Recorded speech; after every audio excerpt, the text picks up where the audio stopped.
पात चाहिँ पलाएको छैन, एकैचोटि फुल फुलेको छ यस्तो मजाले। हेलो, स्वागत छ यहाँहरूलाई। आज चाहिँ म यो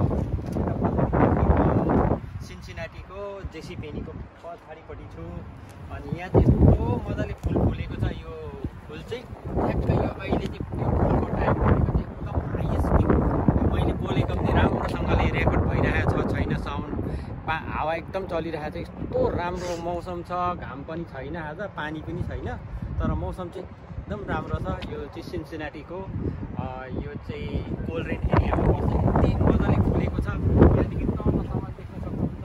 यो पनि तल फुलेको छ अनि यतापट्टि पनि यो नजिकैबाट देखाउँदा यहाँ कति मजाले फुलेको छ। यो भनेको चाहिँ खासैमा चाहिँ एकैचोटि यो पहिला हिउँदोमा चाहिँ यो पात झरेर एकदम सिङ्रिङ्गै यस्तो डन्ठी मात्रै थियो, तर अहिले यो एकैचोटि यो अहिले के अरे समर लागेपछि चाहिँ एकैचोटि यो फुल स्प्रिङले फुल एकदम मजाले फुल फुलेको छ। अनि यो फुल सकिनु बित्तिकै त्यहाँदेखि चाहिँ पातहरू भएर हरियो झ्यालहरू लाग्छ। अनि यतातिर पनि यहाँ यस्तो छ, यो सबै यहाँ यस्तो राम्रो मौसम छ।